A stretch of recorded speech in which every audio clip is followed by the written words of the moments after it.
ठंडी सुबह हवा में बर्फ की खुशबू थी। हरी दाढ़ी वाला बौना, कुत्ता और गधा आज एक नई जर्नी के लिए रेडी थे।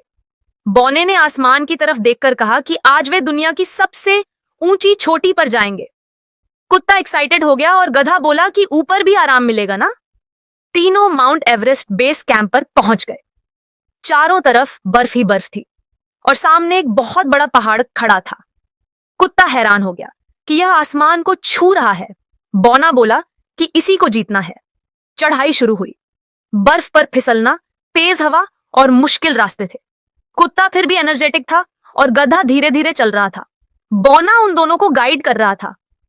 अचानक तेज बर्फानी तूफान आ गया। कुछ भी नजर नहीं आ रहा था और हवा जोर जोर से चल रही थी। कुत्ता डर गया और गधा रुक गया। बौने ने उन्हें अपने पास रखा और धीरे धीरे तूफान का सामना किया। थोड़ी देर बाद तूफान रुक गया और तीनों ने सुकून की सांस ली। फिर उनके सामने एक खतरनाक आइस ब्रिज आया। नीचे गहरी खाई थी। कुत्ता डर गया कि वह गिर जाएगा। गधा बोला कि वह यहीं सो जाता है। बौने ने हिम्मत दिलाई और वे धीरे धीरे ब्रिज पार करने लगे। एक कदम, फिर दूसरा कदम। आखिरकार वे सेफली पार कर गए। रात हो गई। तीनों ने एक छोटा सा कैंप लगाया। तंबू के अंदर कुत्ता गोल होकर सो गया और गधा सीधा लंबा हो गया। बौना बाहर बैठकर सितारों को देखने लगा।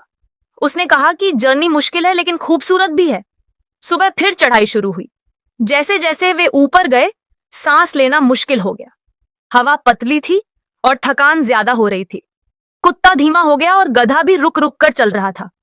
बौने ने उनकी मदद की और कहा कि वे साथ हैं तो सब मुमकिन है। तीनों ने एक दूसरे को सपोर्ट किया। फिर फाइनल पुश शुरू हुआ। सूरज निकल रहा था और गोल्डन लाइट पहाड़ों पर चमक रही थी। बौने ने कहा कि बस थोड़ा सा और। कुत्ता जोर लगाकर आगे बढ़ा और गधा भी हिम्मत करके चला और फिर वे माउंट एवरेस्ट की चोटी पर पहुंच गए।